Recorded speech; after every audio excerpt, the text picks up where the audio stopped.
یار وہ نا وہ ہماری تائی کی جو خالہ ہے نا، ان کے اندر جن آتا ہے، رات کو وہ فریج میں جو سامان پڑا ہوتا ہے سب کھا جاتی ہیں۔ کیا یار؟ وہ نا ہمارے جو ڈرائیور چاچا ہے نا، وہ ایک بار رات کو 2 بجے ہائی وے پہ سائیکل پہ جا رہے تھے تو راستے میں انہیں ایک دلہن نظر آئی لال کپڑوں میں۔ یار ایک تو یہ دلہن والی سٹوری اتنی کوئی گھسی پٹی سٹوری ہے، بیچاری سالوں سے کھڑی ہوئی ہے ہائی وے پہ لیکن ابھی تک اپنی شادی پہ نہیں پہنچی۔ اس دلہن نے ڈرائیور چاچا کو روکا اور کہا کہ آپ مجھے تھوڑا آگے تک چھوڑ سکتے ہیں، میری شادی ہے اور مجھے دیر ہو رہی ہے۔ اب ڈرائیور چاچا نے جب اس کے پیروں پہ دیکھا نا تو اس کے پیر الٹے اور اس کے ہاتھ ایک دم سے لمبے ہونے لگ گئے اور ناخن یہ بڑے بڑے، ایک کے بعد ایک چھوڑیاں ماریں گے لوگ۔ یار ایک دفعہ نا ہمارے نوکر میں جن آ گیا تھا تو اس کی آنکھیں لال ہو گئی تھی اور اس کا سر پورا کا پورا 360 گھوم گیا تھا۔ اور یار یہ تو کچھ بھی نہیں، ایک دفعہ نا ہمارے ابو میں جن آ گیا تھا، وہ ہمیں بیلٹوں سے مار رہے تھے۔ اب یہی محفل کسی اسکول میں یا ہاسٹل کے دوستوں میں لگی ہوئی ہو تو پھر ایٹ دی اینڈ بات اس پوائنٹ پہ ضرور آتی ہے کہ وہ ہاسٹل یا وہ پرٹیکولر اسکول کسی قبرستان پہ بنا ہوا۔ اس محفل میں 1-2 لوگ ضرور ایسے ہوتے ہیں صحیح پھٹو، اور ان باتوں سے ان کی صحیح پیک ہو رہی ہوتی ہے۔ جو عقل مند ہوتے ہیں وہ تو شروع میں ہی جا کر سو جاتے ہیں، لیکن ایسے بھی ہوتے ہیں جو اس شرم سے کہ کہیں ڈرپوک نہ کہلائے جائیں اس محفل کا آخر وقت تک حصہ رہتے ہیں، لیکن ان کی حالت صاف ظاہر ہو رہی ہوتی ہے۔ محفل کا اجتماعی کیڑا اگر بہت زیادہ ہو تو پریکٹیکل کا اہتمام بھی کیا جاتا ہے۔ اوہ چلو یار جن بلاتے ہیں۔ جن بھی حیران ہوتا ہوگا کہ ابے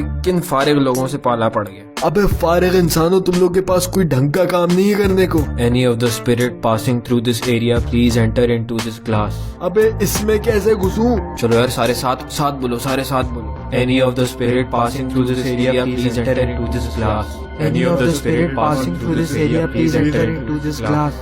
Any of the spirit passing through this area please enter into this class۔ ہل رہا ہے؟ ہاں ہل رہا ہے۔ او یہ تو ہل رہا ہے۔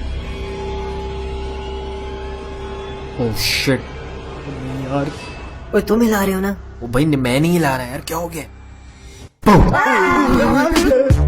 اب ایسا نہیں ہے کہ جنات ہوتے نہیں یا کسی کے ساتھ کوئی پراسرار واقعات نہیں ہوئے، اللہ نہ کرے کسی کا کوئی ایسا ایکسپیرینس ہو، لیکن جب واقعی میں ایسا کوئی ایکسپیرینس ہوتا ہے تو آپ کی آواز نہیں نکلتی۔ اب یہ تو کامن سینس کی بات ہے کہ اگر آپ کا ذکر کسی کمرے میں ہو رہا ہے اور آپ کو اپنا نام سنائی دیتا ہے تو آپ ایک لمحے کے لیے اس بات کو سنو گے ضرور اور اس کمرے میں آ کر بیٹھو گے کہ آپ کے بارے میں کیا بات ہو رہی ہے۔ اسی طرح اگر جنات کی باتیں ہو رہی ہیں اور قریب سے خدا نہ خواستہ کوئی ایسی مخلوق گزر رہی ہے تو اسے بھی اس محفل میں انٹرسٹ تو ہوگا، اور اگر اس کا انٹرسٹ زیادہ بڑھ گیا تو پھر اللہ ہی حافظ ہے۔